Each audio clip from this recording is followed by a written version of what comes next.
what is the difference between telling and showing in a story? So I think that we often define telling as when you're feeding the reader information rather than letting them to come to their own conclusions based on the information that you've given them. So with a sentence like "she was sad," that's telling because it's generic. You're telling the reader what conclusion to make. But if you say something like, oh, she was crying into her boyfriend's hoodie after the breakup, like that sort of thing, that shows why she's sad. And it doesn't really need to say that she was sad because you're already showing that through the detail and through her actions. And so I think telling kind of gets a bad rap sometimes because people are like, oh, it's bad to tell and it's good to show. And that's not the case at all. Like, telling is just another tool in the writer's toolbox.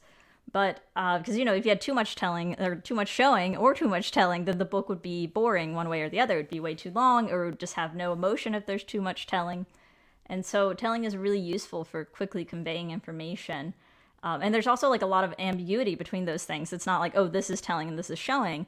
Like if I said that like he had a classy handlebar mustache, like is that telling or is that showing? It's kind of hard to know because it's a visual detail, but it's a statement of fact. But so to me, it's both of those things. That sentence is like it's telling and it's showing, depending. But so the problem with that whole concept of like people sort of put showing and telling against each other, and the problem is when the writing, especially if you're telling, it doesn't engage the reader. So if it's boring or it's dry or something like that, it sounds like it's coming from outside the reader. You're just stating something, then it's just not really interesting to read. There's no real emotion or voice in it. So I think, that's what showing is. Showing kind of means replacing these generic details with something specific, using specific actions and details and using those strong verbs and adjectives to really get across this vivid and filled like idea. So Were you trying to subtly tell me that you think my mustache is classy? yes, that's it. Yes, exactly. Or you have to build it out to the handlebar variety though, Yes. and get the little curl going. Yeah. I'm working on it, Diane. I'm working on it. No, this is beautiful, and obviously that was in reference to your most viewed YouTube video, which I'm sure we will continue to unpack as we go forward. And I want to get into your career, who you are, the the kind of content you create, and why you create it. But I want to start by your name. I actually, in preparing for this interview, I was like, "What is this? What does this word mean?" So I googled it, and it says there's two possible definitions. One is daily, right, and the other is a malignant form of malaria. And so I was like, very, very interesting. I didn't want to make any assumptions, so why don't you go ahead and tell me. What does the name mean, and why did you choose it? Yes, it actually is after the malaria. No, but that's today I learned. But I always feel bad too making people spell the word quotidian because it's also my email. So when I'm giving people my email and I'm like, oh no, I have to spell this again. I'm so sorry.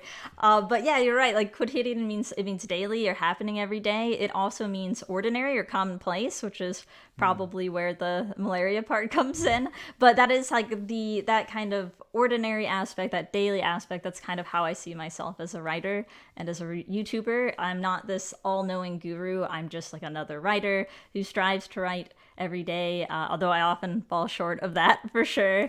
But I also like how quotidian reminds me of the word quote or like quotation, and that's a really big part of my channel, is something including literary quotes into it. And I actually chose the name because my favorite word in Spanish is cotidiano, and I learned the word quotidian in English from that. So it's sort of this little lexical love letter for me where I was like, oh, here's one of my favorite words. Maybe I'll put that into my channel name. And certainly nobody else will have this name because, even English speakers don't really know the word quotidian. What is cotidiano in Spanish? It's the same thing. Yeah, it means quotidian, where it means I think it's I used it in the context of daily. So, and I think it actually might be in more common usage in Spanish than it is in English. Like we don't really use quotidian much, but they use cotidiano to mean like, oh, this daily, everyday thing. I love it.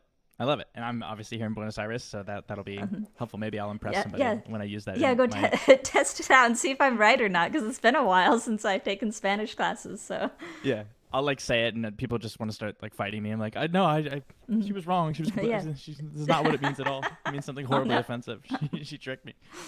Well, let's get into it. Yeah, tell me about your career. When did you start writing? I mean, I know you're a developmental editor. I don't even know what that is. I'm not incredibly well versed. I have my own blog, but I'm not very well versed in the world and industry of writing itself. So, yeah, if you'd be willing, short or long, yeah.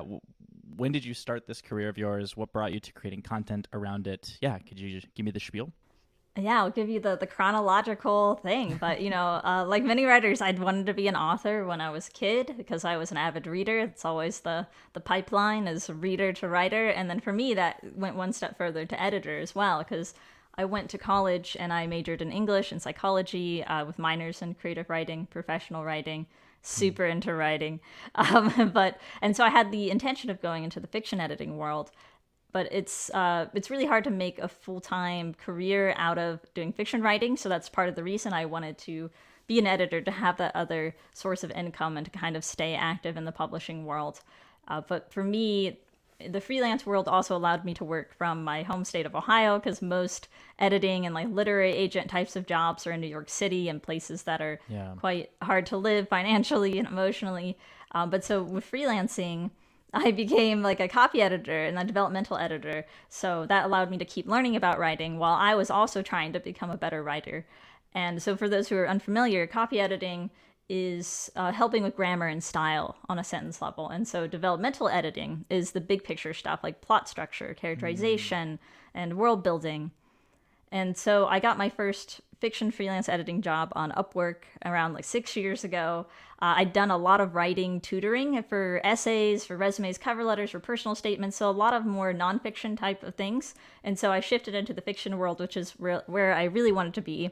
And I'd done a lot of critiques for other writers, for friends, just online, more casually, not to get paid for it. And so but I went with that experience into starting my own YouTube channel. I think that was back in 2016.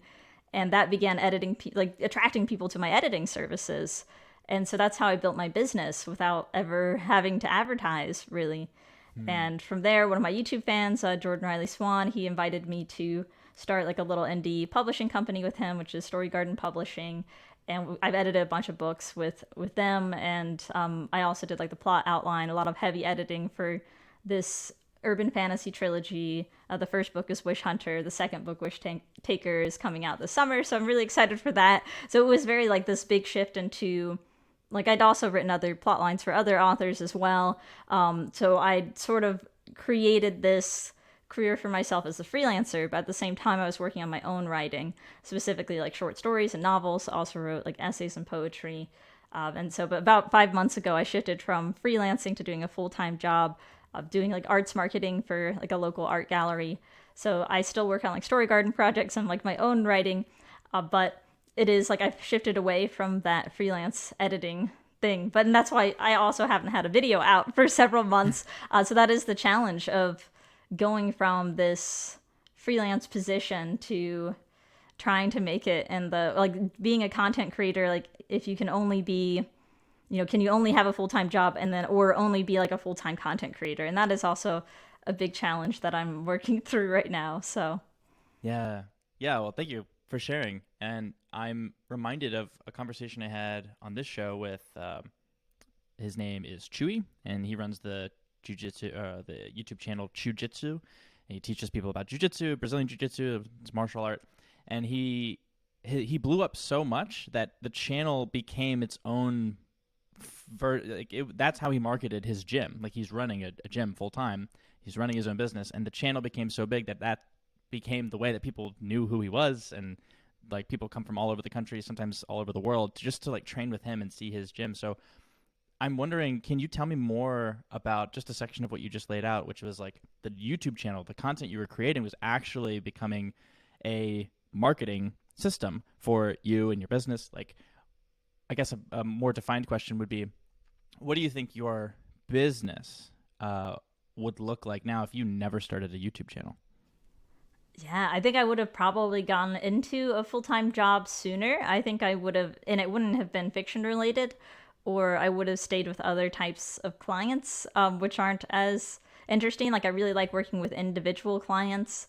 So I think, yeah, it would have been a different space because I think that my content really attracted a particular type of audience, particular type of clients, and they were honestly like the ideal writers to work with because they were really eager to learn and they were impressed by what was essentially like my portfolio of fiction advice. And so that was a way where like I always had this professional relationship with my clients and I've never really had problem clients because of that, because I think that we sort of were on that same level right away. I didn't have to prove myself to them or anything like that. So I do think my career would have been very different. I wouldn't have the level of experience I do now, and I might have settled for sort of, quote unquote lesser jobs because I had, a few, as all freelancers know, sometimes you have a few crappy jobs that you start out with that you're just sort of taking just to get, quote unquote experience, and it doesn't particularly pay well and it's not really what you want to be doing. And so I think I might have been stuck doing more of the marketing and copywriting stuff that wasn't as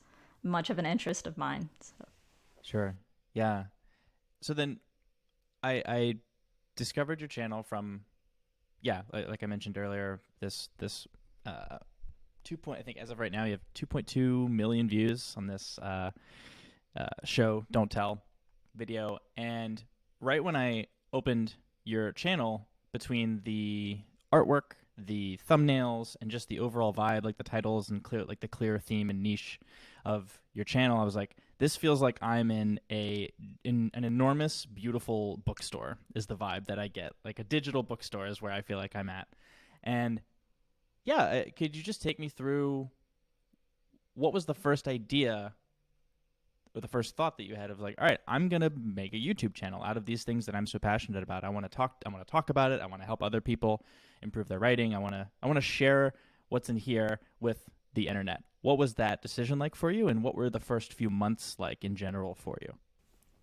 Yeah, so I think I love that you call it a digital, bookstore because that's exactly how I wanted to feel, is to have all these like gorgeous book covers and text on the screen and just like pretty things to look at, so it feels kind of calming and inspiring and that sort of feeling with it. But I think it took me a little while to get toward that aesthetic, because of the, I was still learning the technology and things like that. Because back when I started, I was still using Keynote, which is just basically Mac's version of PowerPoint. And so you just build out presentations. And so I had done that in college and learned how to use it. And I was like, oh, these animations are pretty cool looking. Like you can have slide transitions and you can like put things in there and it looks nicer than a normal PowerPoint to me. And then when I was starting my channel, BookTube, AuthorTube was really small. Like this was 7 years ago now, and so there wasn't really a whole lot of content out there about it. And I also noticed a lot of it is like the talking to the camera style, which is nice, but I was like, oh, what about like the visual component of YouTube? So when I started it, I was like, well, I also don't want to show my face on camera because like that's just not fun, because once you do that, it's forever too. Like that's the other thing. So I was like, I'll just use my voice, and that's like I'm fine with that. But then that means I have to build out all these visuals, which I do enjoy doing. So it was kind of to fill that niche that I didn't feel was there with the visual component. And then I also wanted to start to use a lot more examples in terms of books and showing text on screen, because I think it's so important for writers to actually see the text and how it's formatted and how it's punctuated. And personally, I find I'm much more of like I want to look at the words. I don't really want to hear them, like Yeah. which is kind of ironic because I'm making these YouTube videos, but I really do like seeing the text. And then so that was me, like how I sort of came up with the concept of what my content would be like and how to differentiate myself. And I just didn't expect anybody to look at it. I don't think it was like, once I like hit 100 views on it, I was like, oh, that's so nice, like to have 100 views on this video, like I was just, everybody was so happy for me, my family, we're like, all like, oh, that's so cute. And then I don't think I made my second video for like months, like just like months passed, and I was like, oh, I'll make another one. Like I wasn't really thinking of starting a channel. And as anybody who is like a creative type knows, it's like sometimes you go from project to project. You're like, oh, I'm going to do this, I'm going to do that. And then you're just like trying a million things and you don't necessarily commit to like this one thing. So I wasn't like, oh, I'm going to create this channel and like it's going to be huge. Like I really had no expectations for it. So yeah, I made my second video. I think I actually like a few months later, I was like, I deleted it and remade it because I wanted to redo the audio. So like that's also like, I was early enough in my thing where I didn't have that many subscribers, so I'm like, I can just delete this and replace it. Something I cannot do now, really. But you know, like, but so there's stuff like that. So I don't think that my channel really started growing until like, I don't know, like my first video, how to motivate yourself every day, that sort of took off at some point, and I was like, oh, that's weird. And I changed the thumbnail at some point too, once I was refining my look of everything. And so like I don't know what specifically the videos that I'd made, like which one kind of made it grow, is more gradual. Until how to show not tell, and that was the one that made my channel really explode in terms of growth. So that's been the journey. What were the emotions like when that video really started taking off? Or like, you know, it's one thing to go from, okay, 100 views, and we talk about this on this channel, sort of like the relativity of it all, right? Like, oh, you get 100, you know, you go from getting 0 views to 100, you're like, wow, that's 100 more views than I got the last time. And then you get kind of used to the 100 views, and then maybe one gets 1,000. You're like, oh my God, I've made it. I win YouTube. Like the game is done. I win. Where's my prize? But then it just sort of keeps leveling up as you level up, you know. And then once you get 1,000 views, it's like, well, yeah, you know, my videos get 1,000 views, and now you're looking for 10,000, so on and so forth. And so when a video really blows up, and I mean, you tell me about how much, like, I know videos can take like 6 months before the algorithm finds, you know, groups of people to show it to, and then all of a sudden there's just this huge spike. What was it like to start to, I mean, blow up? I don't really like that phrase, like blow up your YouTube channel, but to go viral. Yeah, I know. Like there's that, and I know that like that's happening more and more to people, like with TikTok and other things, where that like that aspect is becoming almost a more common part of our culture. But like, so with this video, this was 2 years ago now, but at the time I published that video, I had 25,000 subscribers. So I currently have like around 140 something. And then, but at the time that doubled my subscriber count within like a few months, and then tripled it too. So I think I got to around 75,000 because of that video. And so when I made the video, I think I sort of made it under duress, because like I didn't really want to do this video, but like I was like, well, you know, show not tell is the most popular topic. I feel like I need to address it because I'm tired of people asking me about it. And I was like, but there's already dozens of videos. There's like hundreds, if not thousands, of articles on it. There's books on it. Like, what else can I possibly say that hasn't been said before? And so, yeah, when I was making that video, I was also thinking that, like, I don't necessarily have to add anything new to the conversation. I can just kind of curate the advice that I found most useful after, you know, years of reading about it.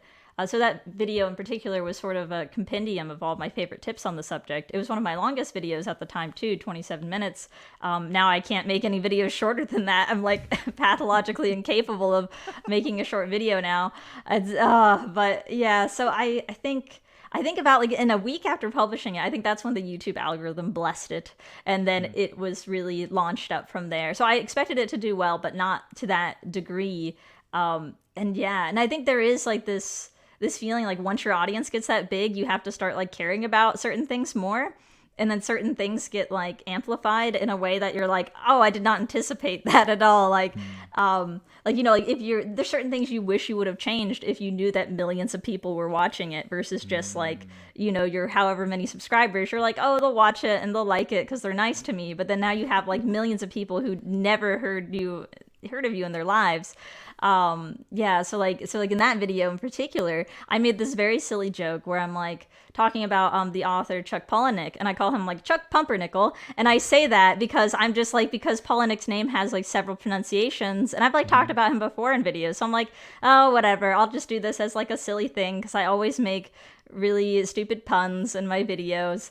But then I didn't consider that people who weren't my subscribers would actually like watch that, and they were like appalled. They're like, Chuck Pumpernickel, how dare you? That's not how you pronounce it. And I'm like, okay, I guess. But then, and that's fine. Like, it's not like, okay, yeah, this one joke just fell flat. That's fine. Okay. It's that people will comment on it forever, like years later. Like no matter how many times other people have made the same comment, people will make that comment. So I think there's something like with having a video that big, like it also amplifies like any sort of silly stuff or like mistakes that you made in that video. It's like you have to hear about it every day. You're like, oh, can I move on? It's been 2 years, but you know. So I'm happy with the success of that one, but it's definitely not my favorite of my videos. So like I like the ones that I made just for myself, like.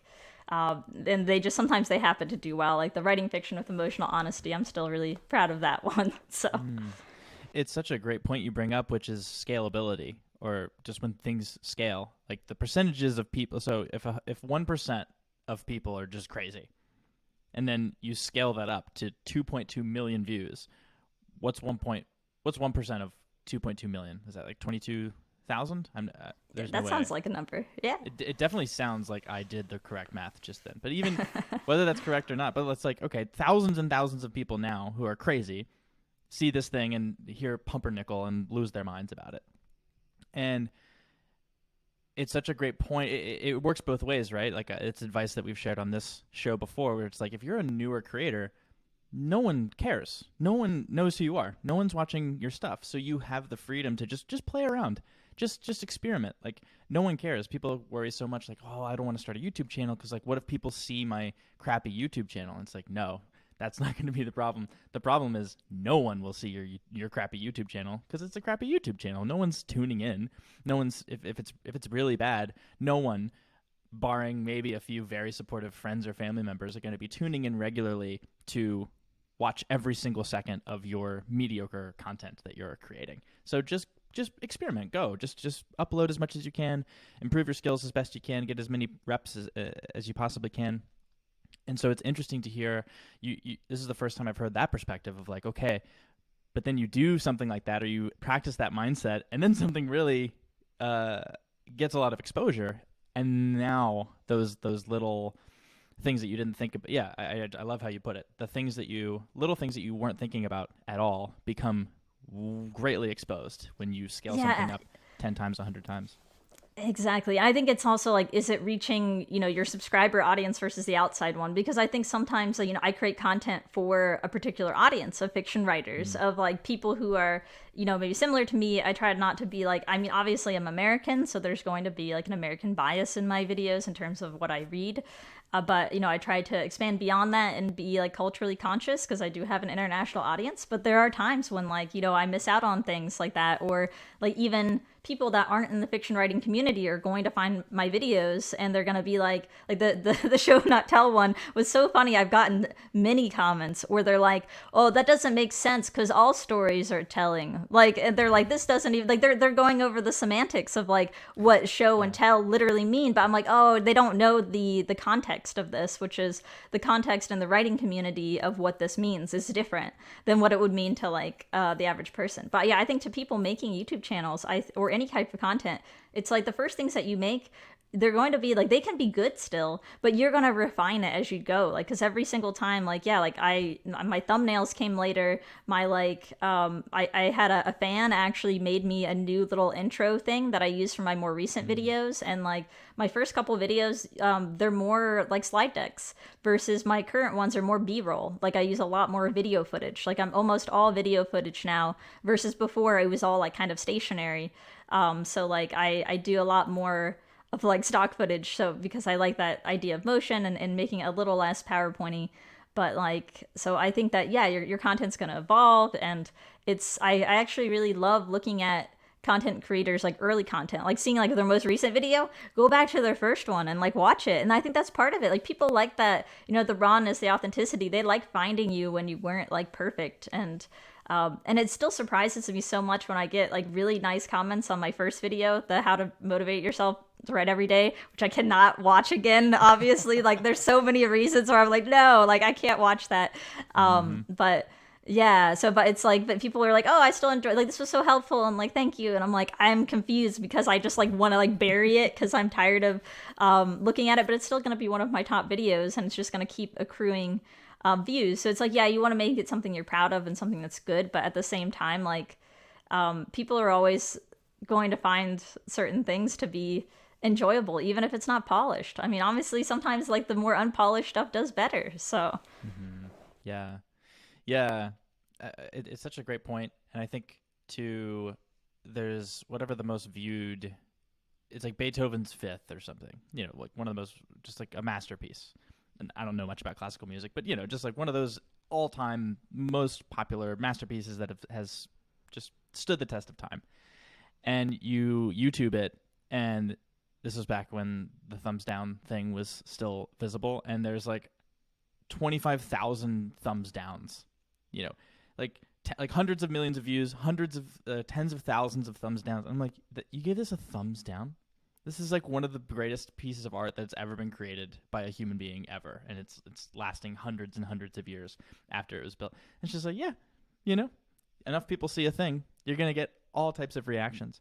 And I think I have yet to fully experience this, but I can only imagine that just has to be sort of an acceptance thing. It's like, okay, like no matter how good the thing is, people are gonna give it a thumbs down.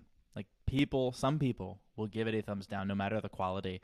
And how do you, I guess turning it back to you and your channel, and as you've grown, how do you sort of accept that? And I imagine just through sheer like becoming desensitized to it, you hear like another comment about, Chuck Pumpernickel. Oh my God, I'm gonna go check right now, and I'm gonna see one. I'm still mad about it. I'm not letting that go. But sorry. Okay, maybe that's a bad example then. Maybe we won't bring that up anymore. That's a traumatizing example. But, as your channel grows, how do you sift through, I guess, just comments in general, right? Like, how do you look at something that could be critical and go, oh, this is helpful, I can use this to better myself, versus, oh, this is just a stupid comment that means nothing, this person's just trolling, or they're just trying to, like, get their own anger out? Like, how do you navigate through, a lot of people viewing your stuff and having a lot of opinions about it? Yeah, I think you have to remember what is worth your time and energy too. Like there's certain people, they'll leave comments that it's a kind of in the good spirit of debate, and so like I'm okay with those, like where they're disagreeing with me but they're doing it in like a thoughtful way and they're not just raging. But even if they're raging a bit, I think sometimes if I like want to engage and I'm like, oh well, tell me more about this, like what makes you feel this way? Like people have very strong feelings against young adult fantasy, for example, so I've gotten some rude comments on there from people who just hate the genre. It has nothing really to do with the video, it's just that they're hating on something that typically women really love, and so they're like, wow, this is stupid and I hate it. And I'm like, oh yeah, please tell me more about that and your and your need for therapy. I would like to hear about that. But so like that way I can actually like get into conversation with them. And a lot of times, like when I kind of do that, like people sort of cool down and they're like, oh yeah, you're a person, I kind of forgot, and then now I remembered now that you're talking to me. And then like they sort of explain themselves, and they sometimes they apologize, and I'm like, I like this a lot.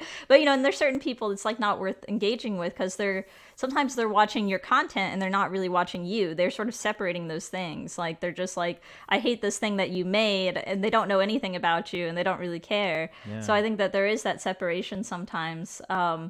And it is hard to shake off like certain comments, but then it does help you improve, because I don't know, and there's always going to be somebody that, like, people are gonna have contradictory opinions. Like on my voice specifically, I get so many nice compliments about it. They're like, oh, your voice is so soothing, it's like, it's beautiful. This is something I would never ever expected when I started this, because actually when I started my channel and I was telling my fiance at the time, I was like, okay, yeah, I'm gonna do this, I'm gonna do my voice. And he's like, are you sure? Like, are you sure your voice? I'm like, I know I don't have a radio voice, but I'm gonna do it kind of like calm. And then it was interesting because for my first few videos I had a different mic, and it would capture those really hard plosives and stuff, so I had to speak really softly and like kind of modulate my voice. And that's part of where that comes from, is because I was controlling it.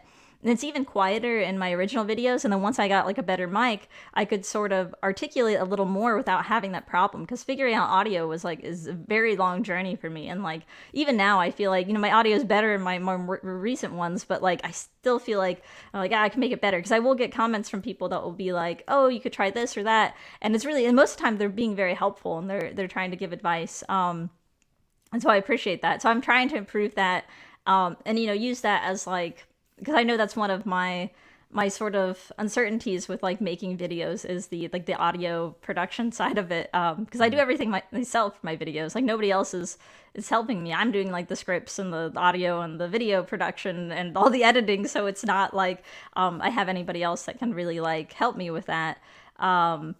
So I think, yeah, when it comes to the negative feedback in the comments, I think just remembering that, you know, that like you are a person and that you have value beyond like whatever it is that you make. And I think it is sometimes hard to like think of like this thing isn't me, like this thing that they're criticizing or me. There's more things to me. Like I have these other relationships in my life, these other interests, these other accomplishments. Like just because somebody doesn't like something that I made, that's not the entirety of my self-esteem. So I think that's why it's really important to have to like a lot of content creators suffer from like depression and anxiety because there's so much pressure in that space. So I think you really need to cultivate that holistic sense of self and find other things that bring you fulfillment and that build your self-esteem that are outside of that, you know, strangers on the internet space. Yeah, that's really good. That's really, really good.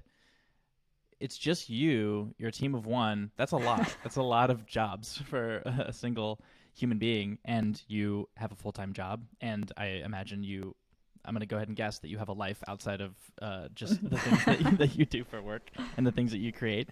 But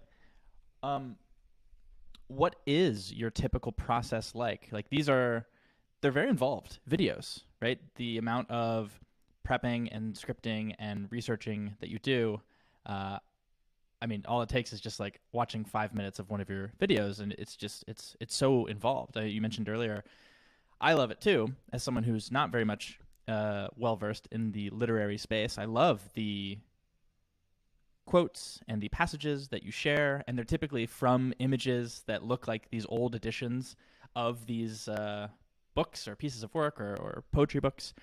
It's really cool. I love how visually stimulating it is. If you feel very much sort of like engulfed in this world. Like I said, it just feels like you're in a library. What is a typical timeline between idea, writing, putting it all together, editing? Yeah, I'm sure it's different each time, but could you take me through a typical process of creating a video for you? Yeah, I think I have this weird tendency with videos to like have the idea for the video and then 2 years later I will finish the video on it. And that's because certain things like I'm like, oh, I really want to do a video on this, but I need to read about like 10 more books first. And so there's partially that. So like a lot of times I'll kind of start with my skeleton outline of a script, like my, you know, brain dump all my ideas first. And then I'm like, okay, now here's all the things I need to read in order to feel like I can flesh this out into something really good. And yeah, so like that sometimes takes a long time with like really sculpting the script, and I usually get feedback on it from other writers to make sure that it like flows well. And I've gotten a lot better at writing scripts. It's my favorite part of the process. And then after that, I build out the keynote, and that's like just individual slides. And so I split my script like into like each sentence or two gets its own slide. And so that's going to be like a video, or that's going to be the excerpt with the book cover on it, all those sorts of things. And so I can build that out and match them all up. And then, you know, I do like a rehearsal where I'm basically recording the whole presentation of the video, and then I can export that, put that into iMovie. I use very simple editing software for everything. And then I record my audio now in Audacity since it records better. iMovie tends to degrade the audio quality is what I found. So now that I do Audacity, that really fixes a lot of problems. And so but I do that, and then I have to edit the audio because I do several takes sometimes when I'm recording. And then just matching it up with the visuals does take a while. And then also to make sure that when you have so many visuals involved, it does create other problems that you might not anticipate. So you have to make sure there's nothing like offensive in the video, and there's nothing like mismatched in the video, like tonally. Like for me, like I really don't like to include any footage of people smoking, just because I know that can be sort of like, you know, people who, if you don't really want to, if it's going to make you like want to go and smoke, like I'm not going to try to like encourage that behavior. So sometimes I'll pick a clip and then I'll be like, oh wait, this person is smoking, I should take that out. So, and you know, I also try not to choose stuff that's like too like seizure inducing, like with splashing lights. So there's a lot of those considerations that, you know, maybe other people that are just like talking to the screen, they don't have to really deal with that as much. Which so I'm like, oh yeah, that would be easier if I just did that sometimes. But I do like Can I ask? the visual. Oh yes. Sorry to cut you off, but can I ask? Did that come from you originally doing something and then getting negative feedback from that, or is that just an internal choice that you made from the get go? I think it's an internal choice, but also because of some experiences from my other videos. There's actually one video that I completely redid and re-uploaded because of like there was a piece in it, and I guess I'll mention what it was because this is like this video had been out for like 2-3 years maybe. And then there was like a picture, it's about writer's block. And so there was like an image of some like just concrete blocks. And so like me, when you're looking for stock footage and you're just typing in concrete blocks and something shows up, there's like, there you go. And then you just do that. And so I just thought like, oh, here's some stone benches or something. I'll put that up.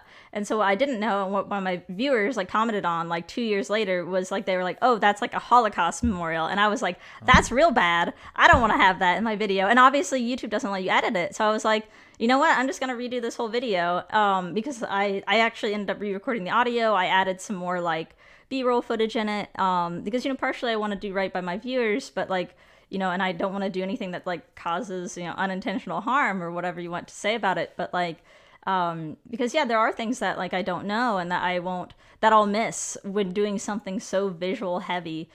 So there are risks to doing this type of thing versus just like talking at a screen. It is like so, yeah, I don't know. It is like it's like I want to be conscious of all those things. You don't want it to paralyze you to the extent that you're like, oh, I can't make anything because I'm so worried that I'm going to put something in there that like I'm going to make a mistake. But yeah, I think that is part of the reason it takes so long because I am very careful about like what I include and like, if I try to do things that are like, yeah, that are calming and or funny or silly.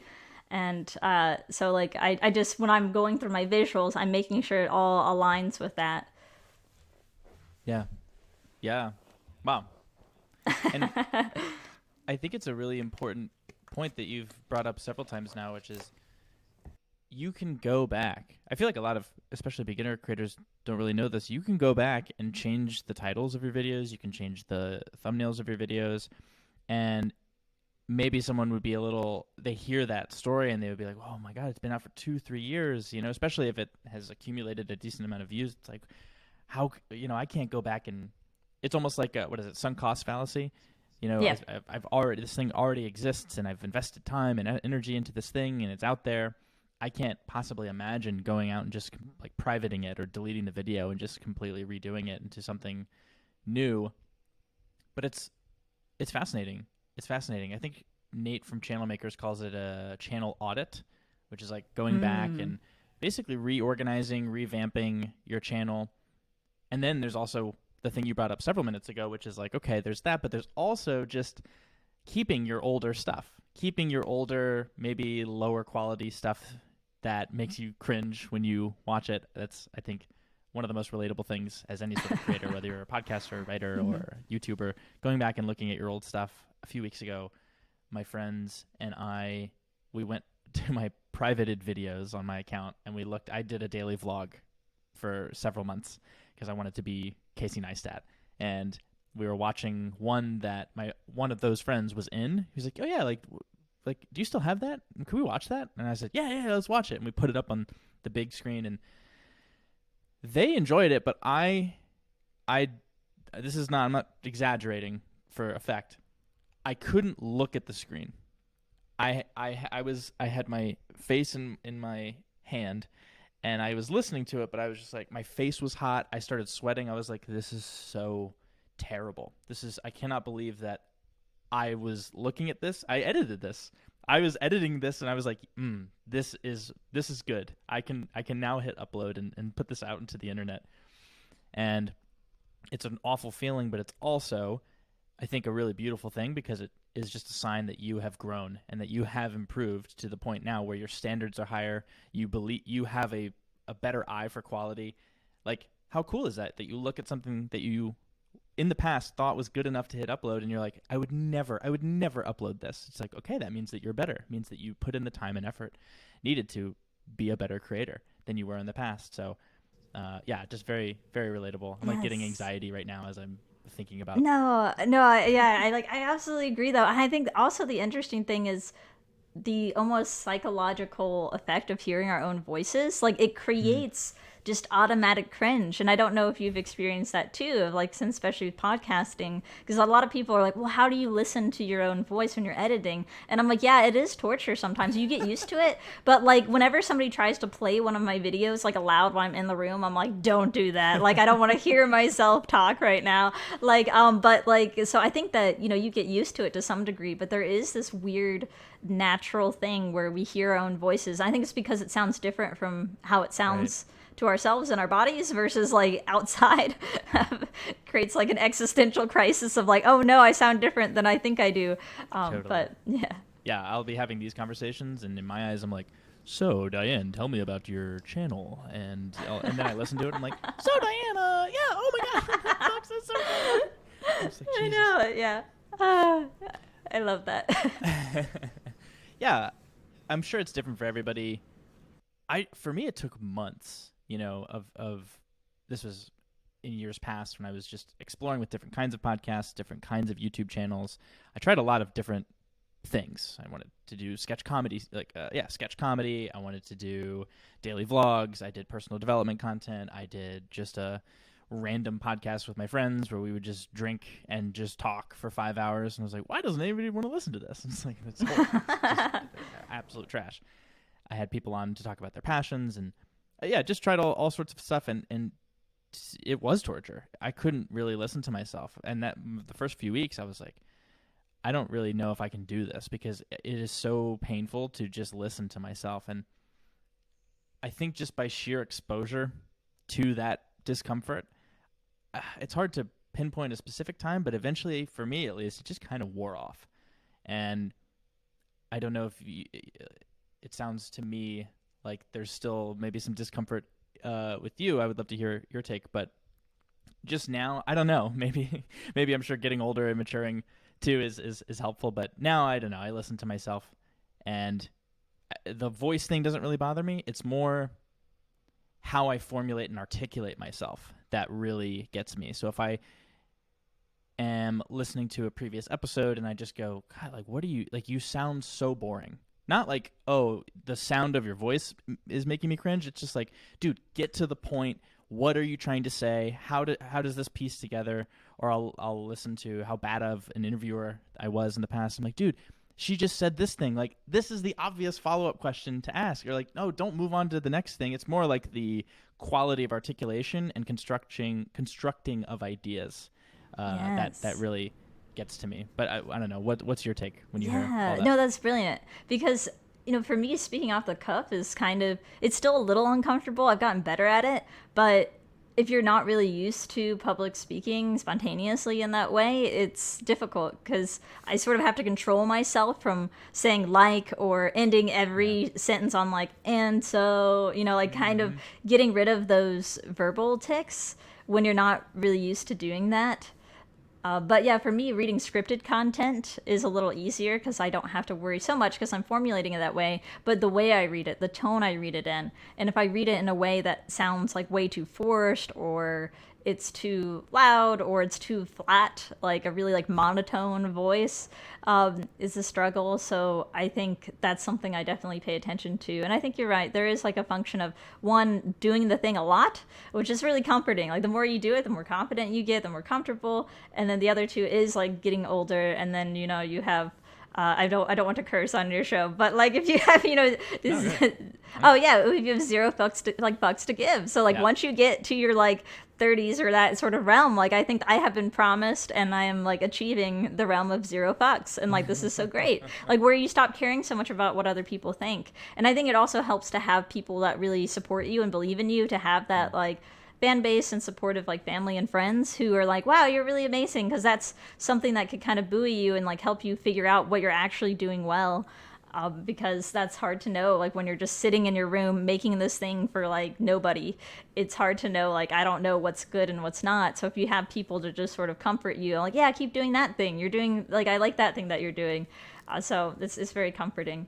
And then I also must say that, like, something we were talking about earlier when we were like discussing negative comments and how you react to them. So something I really love, there's this channel called ProZD. He does voice acting, so he's really wonderful. But like, I love that he made like a video about some sort of like annoying or negative comment that he got, and I'm like, this guy has like millions of followers and he's still like bothered by this. And I've seen this from other people too, like musicians, where like this one comment from some stranger will really bother them even though they have this huge fan base. So that's never going to go away. So you just sort of have to address it within yourself. Like, just getting a bigger and bigger following is not going to somehow magically fix those feelings of like, you don't need validation from every single person, right? Because even if you have millions of people validating you, like, you're still going to be upset by this one person. So you just have to find some way to shift that focus. And like, you know, so like I keep like an inspiration file of like nice comments that I get. I'll screenshot those, I'll put those in there, and so I can like look at them and feel the warm fuzzies when I need to. Yeah, I love that. I haven't heard many other people doing something similar. But I started that, I think, maybe a year or so ago, and for me, I call it my read when sad folder. Aww. And it's less of, I mean, I haven't experienced a ton of growth with this show yet, but you know, I have a blog that I've accumulated a decent amount of readers and subscribers over the years, and a lot of it is just friends and family, like genuinely supportive friends and family, maybe who started out as just supporters, but then they're like, oh no, like I want to know what Dylan's up to, I want to know his thoughts on things, and people will email me and text me, and anything nice that happens, and it is genuinely impossible to just go through and read all of these things that people have said and still feel like I'm a piece of garbage, like I suck, I have no worth, I'm not valuable. And you read this thing, and it's almost like building up a stack of undeniable evidence that you are doing the right things, and there are people who are enjoying and getting value from the things that you're doing. But you bring up such a great point, which is like this, we never arrive. There's never this point of arrival where it's like, all right, and I from here on out will never be insecure about who I am, the things that I do and say, and the things, my ideas and my creative abilities. It just never really stops. I think it just kind of levels up as we level up. And that's really important.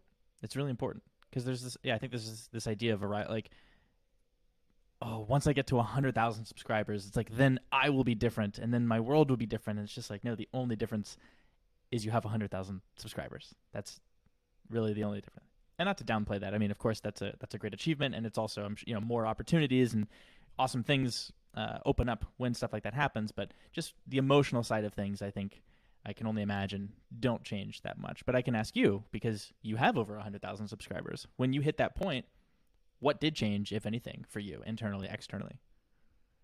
I got the shiny silver play button. That was nice. And now I just have that, and I just like casually like, you know, have people over and they're like, is that like what is that? So I don't really tell a whole lot of people that I have like a YouTube channel. So like, 'cause I don't, it feels like not like braggy, but it just seems like a look at me kind of thing a little bit. But I think you accidentally left it in the middle of the room. Like, oh, how did that get there? That's crazy. Like, I know, because I've like, it didn't really fit. It doesn't fit my bookshelf aesthetic, so I don't put it behind me here for like video calls or anything. But I think it's just, I don't think it changed anything necessarily, because I think like our brain has trouble conceptualizing like very large numbers.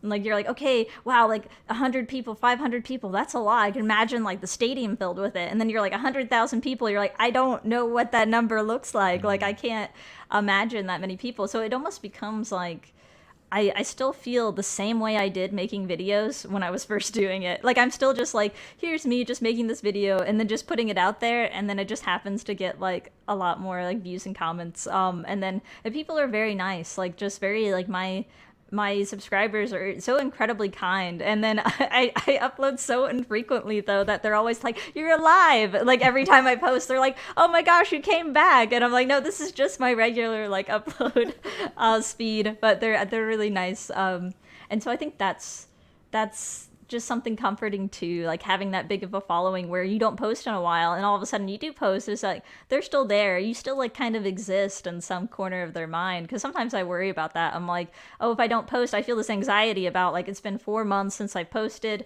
like they're gonna forget I exist and I'm gonna like lose this whole thing that I've built, and it's just such a waste of like potential and like audience. And And I have all these videos I want to make that I know are going to be super popular, but like I just haven't gotten around to finishing them. So it's kind of hard to, there's a little more pressure too with that audience to like, oh, I want to give you this because like I want to like reward you for following me, and not just like not gift you anything. But so that is challenging at times because I do feel it. I feel the need to make a video like right now immediately. So Yeah, it's really good. It's really good. We are, I think, approaching the end of our conversation today, which has been lovely, first of all. So first and foremost, yeah, I mean, I really appreciate the fact that you would just sit down and have this conversation with me. It's been very high level, and I was wondering if we could sort of zoom in to the process side of things. Mm-hmm. And you mentioned it a few times in this conversation, but one of your most popular videos is how to motivate yourself to write every day. Mm-hmm. And so how do you motivate yourself to not only write every day, or as you said earlier, most Mm-hmm. days, how do you motivate yourself to continue coming back and doing the work as a content creator, as an editor, as a writer, all of it? Yeah, so this is a perpetually relevant question for people that write or create because it is maybe impossible to consistently create. Because I think so with that first video, that was an aspirational video. That was a video I made for myself to learn how to motivate myself to write every day because I wasn't, and I still don't. And that's kind of the truth of it. And it doesn't really like, it's not that like I feel like a fraud. It's more that like that is the aspiration still. Like that is what I want to do. I want to be this person who writes regularly that has that, like, here's how I motivate myself to get back into the writing mindset because I know I'm going to fall out of it again, as I have. And like, even now, like with my full-time job, it's been kind of hard to get back into that writing mindset. But what's helped me the most though is two things, is short writing sprints and like bouncing ideas off of other writers. So my friend Stewie, he has this Substack called like How to Stop Procrastinating, and where he talks about that idea of those productivity sprints where you can do like just 15 minutes a day to do this thing. Because I think for me, the hardest thing is that initial momentum. Like I get trapped in that all or nothing thinking of like, well, if I'm not, gonna write 5,000 words today and like finish my novel today, then like, what's the point in even starting? Like I still get trapped in that. Like I made that video like 6 years ago and it's like still perpetually a thing I have to talk myself out of. And I mean, I honestly think that's the value of self-help. That's the value of writing craft books. It's not that they're really teaching you anything. It's just that they're giving you the constant reminders and like motivation to do the thing. And because it's not that we forget, it's just that like it's really hard to self-motivate. And that's why like a lot of people will watch like, this 25-minute video that I've like spent so long making. And then the one thing that they'll be like, oh, my favorite part of the video was at the end where you said, whatever you do, keep writing, which is my tagline for every video. And that's their favorite part each time because that's really what they need. And what I need too is like I need the whatever you do, keep writing part of it, because it is hard to keep doing the hard things and to keep doing things that are really like long-term goals. Like it's not something that you can just finish in a day. It's something that is just going to take like, years of work really. So I think, knowing that a little progress is better than no progress, I'm really trying to get back into that myself of like, 15 minutes a day, that's better than nothing. Like, you don't have to go outside and run 6 miles today. Just go outside and like run for like 10 minutes. And that's so much better than just not doing it.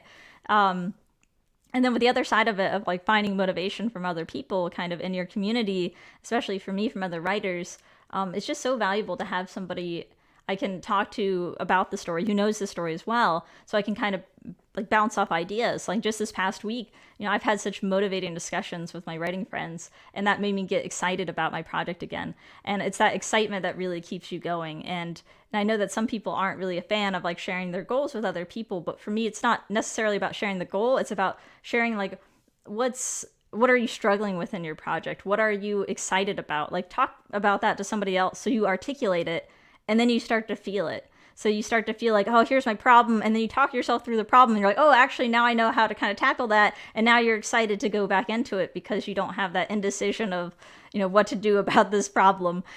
So those are the things that I find really motivating as a writer. But I do want to say, like, you don't have to write every day. to be a writer. And I think sometimes people, conflate that. Like, I think it's good to do that every day if you can, but you don't have to in order to make that progress. It's really, really good. What I heard in what you said is not to lower your standards, but lower your standards for sitting down and starting something. Yes. Like lower exactly. the bar. Yeah, lower the bar for what you expect of yourself. And then often just getting going and using that momentum will allow you oftentimes to get to a place that is much, much higher than the bar you originally set for yourself. Really love that. And then ask for help. Yeah, I think especially in the content creation game, it's like there are so many people who are trying to do the exact same thing that you are doing. And one of the last episodes was with Marcus from Grow Your Gaming Channel. And we talked about just collaborating with other people. And it's like, just send the email, right? And listeners are probably sick of me saying this, but it's like every single person that I have on this show is just a human being that I emailed or sent some message to, found them some way and said, hi, I'm an idiot. Do you want to be on my podcast? And sometimes they're like, hello, idiot. Yes, I will be on your podcast. That sounds great. And then we sit down and we have a conversation like this, and it's really fun. And maybe they regret their life decisions after the conversation, but hopefully not. No, it's so wonderful. No, I mean, yeah, you have like a really, I don't know, it's something very, very professional, very empathetic. I appreciate it so much. I appreciate you. I appreciate you coming on the show. This is very, very fun. It's one of my favorite things I've ever done. And to take us home, Diane, I will ask you a question I love to ask everyone on the show, which is, what is the number one piece of advice that you would give yourself when you first started creating content? This is a really good question.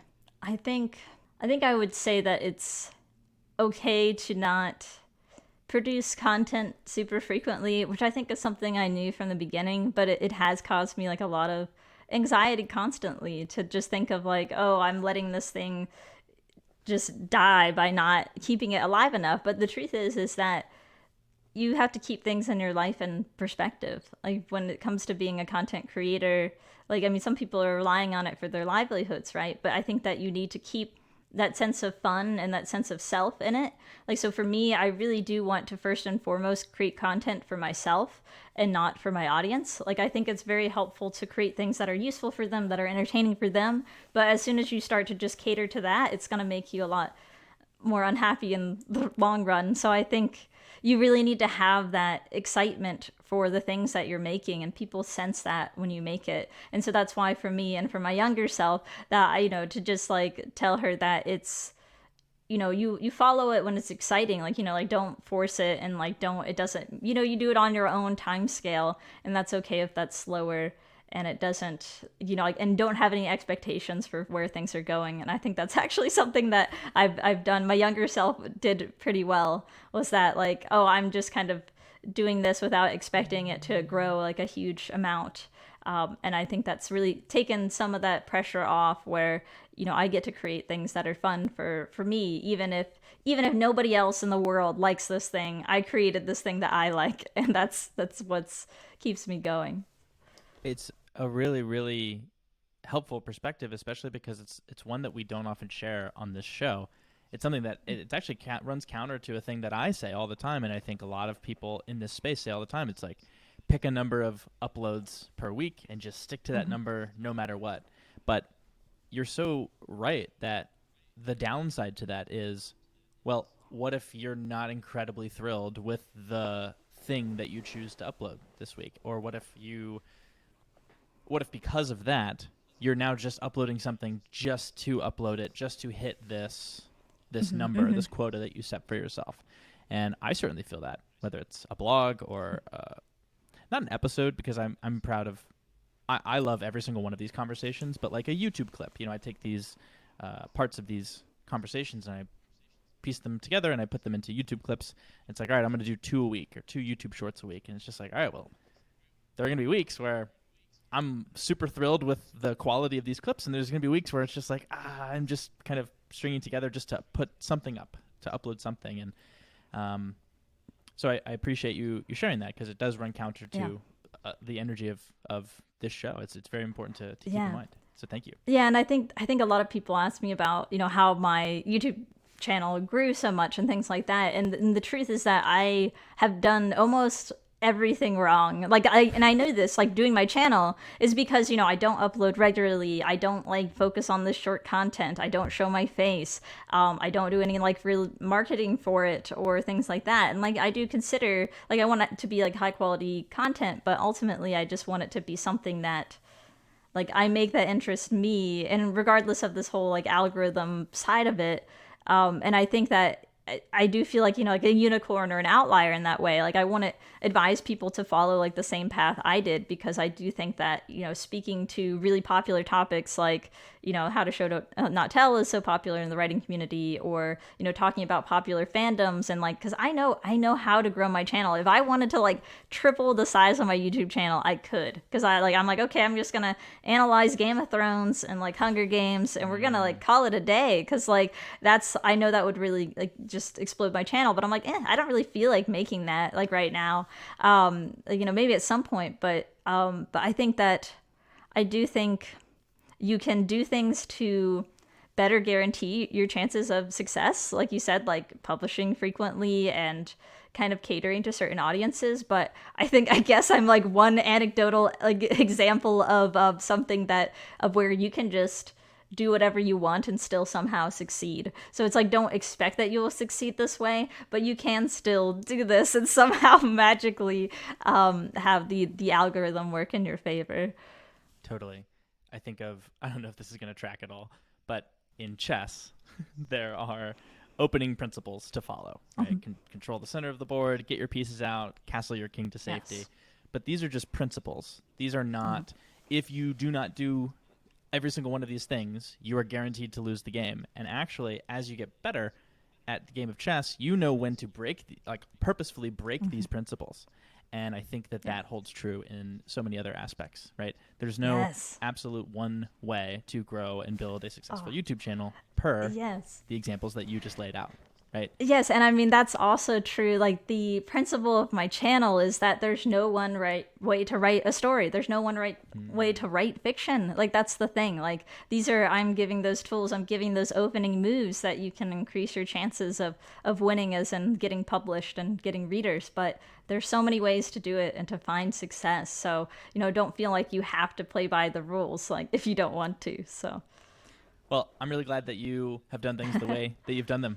And you have a great channel, and you're just, you're awesome to talk to. This was a really fun conversation, so thank you again. And I'm going to link to your YouTube channel, of course, but to the listeners, where else can they check out your work, or anything else that you want to put out into the universe before we wrap this up?